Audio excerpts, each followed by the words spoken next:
네, 월요일에 머니플러스 그 안에서도 이슈 레이더 신인규 기자와 함께하겠습니다. 지금 월요일 아침 막 7시 37분 막 달리고 있습니다. 첫 번째 소식으로 해외 부동산 쇼크, 요 얘기가 지금 외신에서는 계속 나왔습니다. 물론 해외 부동산 중에서는 이제 미국 부동산, 미국 상업용 부동산이 되겠습니다만 그게 우리 금융주에도 영향을 끼치고 있다고 하던데요. 첫 번째 이슈로 일단 해외 부동산 알아보겠습니다. 지금 저희가 1조 원이라고 썼죠.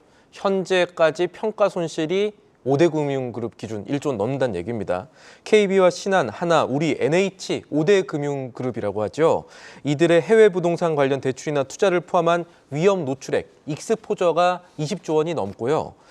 이들이 해외 부동산에 자체로 투자한 부분이 10조 원이 넘는데 현재까지 자산 평가 가치가 원금보다 1조 1천억 원 정도 줄어든 상태라는 조사 결과가 나왔습니다. 어느새 그렇게 많이 투자를 했었네요. 그렇습니다. 사실 그동안에는 이 저금리 기조일 때는 해외 부동산 투자가 되게 유리한 투자였다, 유리한 전략이었다 이런 얘기 나왔는데 지금 금리가 높아지면서 금융 부담이 높아지니까 공실률 높아지고 그러다 보니까 부동산 가격 자체가 좀 떨어지는 현상에 지금 우리 금융사까지 타격을 받고 있는 건데 특히나 미국에서 이런 상황이 두드러집니다. 오피스, 아파트 중심으로 수요가 급감하면서 전체 이 CR이라고 합니다. 미국에서 상업용 부동산 가격이요. 네, 커머셜. 예, 맞습니다. 커머셜 맞습니다. 2022년 7월이 고점이었거든요. 이때 고점 대비 한 전체로 11%. 근데 여기서 우리나라가 투자 많이 하고 있는 업무용 부동산, 오피스가 약 40% 정도 가격이 하락을 했습니다. 2022년 말부터 미국이 부동산 가격 상승률이 마이너스로 전환을 했거든요. 현재까지 계속 떨어지는 겁니다. 삼성증권 같은 경우는 현재 상업용 부동산 가격은 역대 가장 빠른 가격 하락 속도를 보인다면서 올해 금융사 실적을 좌우한 요인 가운데 하나가 이 해외 부동산이 될 것이라고 전망을 했습니다. 네, 그렇군요. 지금 뭐 은행 이제 해외 부동산 투자 뭐 은행뿐만 아니라 뭐 증권사도 많이 합니다만 지금 전체적으로 만약 증권사라든지 다른 모든 금융회사 합쳐서 20조 원의 해외 부동산 투자를 하고 있다는 얘기고요. 은행 비중도 꽤 크겠죠. 혹시 준비된 자료 있으면은 은행별로 그거 한번 띄워주셔도 좋을 것 같습니다. 지금 KB금융그룹이라든지 신한은행, 하나금융지주 이게 굉장히 일단 그 비중이 크다는 거를 지금 볼 수 있겠네요. 중요한 거는 이 상업용 부동산이 위기다 이런 얘기가 미국에서 계속 나왔었는데 네. 미국의 상황 현재 어떻습니까? 일단 미국의 거래량부터 보면요. 지난 2023년 기준입니다. 1년 전보다 59% 정도 거래량이 급감을 했거든요. 미국 경제연구소 NBER에 따르면은 미국의 업무용 부동산 대출 절반에 가까운 45%가 언더워터라고 합니다. 언더워터라는 거는 네. 쉽게 말하면은 부동산 가격이 떨어져서 그 부동산으로 담보 잡힌 부동산 담보대출액보다도 지금 현재 이 본질 가격인 부동산 가격이 떨어지고 있다. 이런 얘기가 됐다고 보시면 되고 2023년 말 기준 미국에서 상업용 부동산의 공실률도 지금 18.6%에 육박합니다. 네, 그렇군요. 상업용 부동산 특히 이제 뉴욕이라든지 뭐 어떤 또 LA라든지 대도시 위주로 이 공실률이 굉장히 높아지고 있다. 이런 기사들이 외신에서 그동안에 많이 나왔었습니다. 특히 한국의 금융회사들 뉴욕에도 많이 투자를 하고 있죠. 맞습니다. 우리도 뭐 그거 많이 가서 지켜보고 했었는데.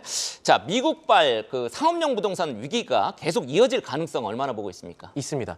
저희가 실제로 뭐 직접 그 빈 부동산들 뉴욕 갔다 오고 보고 뭐 저희가 뭐 많이 보도해 드렸습니다만 현재 진행형이라고 보시면 됩니다.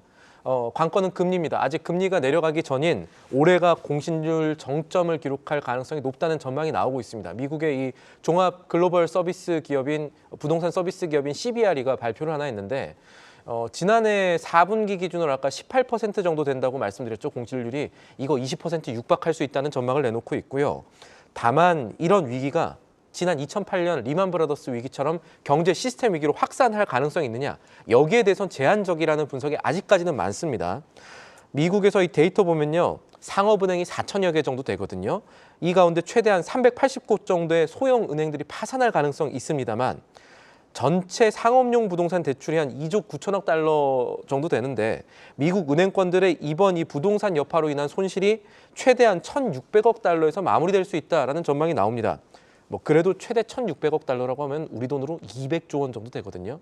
이 가운데 엄청나네요. 유럽은행이라든가 우리나라 은행들, 그러니까 다른 나라 은행으로 이 파급 효과가 있을 것 같다라는 분석까지 현재 나오고 있기 때문에 우리 금융권이 얼마나 손실을 볼지 이 영향 계속 지켜봐야겠습니다. 금융주한테는 잠재적인 악재가 생각보다 클 수 있다는 뜻이겠습니다. 네, 지금 특히 이제 하나금융지주가 일단 지금 손실, 이게 평가손이겠습니다만 이 손실이 지금으로서는 가장 많네요. 이게 점차 이제 은행들이 자체 신용평가를 해가지고 뭐 고정이하 같은 경우에는 이제 충당금을 20% 이상 많이 쌓아야 되기 때문에 계속 실적을 압박하는 요인이 될 가능성이 있겠습니다. 올해 만기 도래 가운데 얼마나가 진짜로 이제 손실 볼지는 살펴봐야겠지만 사실 좀 높긴 하죠. 예. 네, 그렇습니다. 자, 다음 키워드를 한번 보겠습니다. 자, 요게 이제 이번 주에 일정을 소개해 놓은 거네요. 일단 제일 중요한 게 여기에서 한국은행의 금통이 열리는 게 제일 중요해 보이는데 어떻습니까? 맞습니다.